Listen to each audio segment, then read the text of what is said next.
Je suis en retard pour Noël, mais que diriez-vous d'un téléviseur écran plat, flambant neuf, dernière génération, pour seulement 30 €? C'est l'offre incroyable faite hier involontairement par un supermarché de Montpellier. Vous allez le comprendre avec ce reportage de Julien Garel et Noélie Claire. Il y avait un tout petit problème de virgule.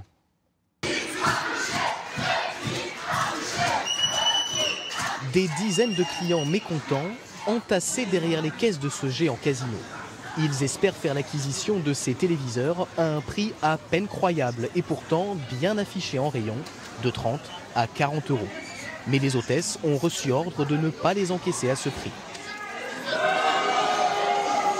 Face à la grogne, une dizaine de policiers est appelée pour calmer les esprits et le directeur du magasin contraint de s'expliquer. Je n'ai pas le droit de vendre des produits à perte. La loi me l'interdit. À vous de porter plainte contre le magasin. Il invoque un bug d'affichage. Sur certaines étiquettes électroniques, le chiffre des unités a disparu, divisant le prix par 10.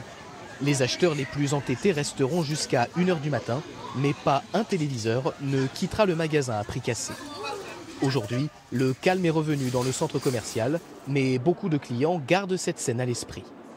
Ah, moi je l'aurais acheté direct. Même si j'en avais pas besoin, je l'aurais acheté.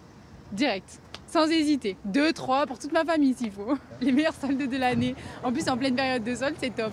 Normalement, la loi prévoit qu'en cas de litige, c'est le prix le plus avantageux pour le client qui doit être retenu. Mais à ce grand principe, quelques exceptions peuvent être opposées. On a eu une différence énorme entre un prix affiché et la valeur du produit. Lorsque le prix affiché est dérisoire par rapport au prix du produit, eh bien là, le juge a pensé que le consommateur ne pouvait pas faire valoir ce principe-là. Hier, le bug d'affichage a concerné 640 produits dans 10 magasins de l'enseigne, un peu partout en France.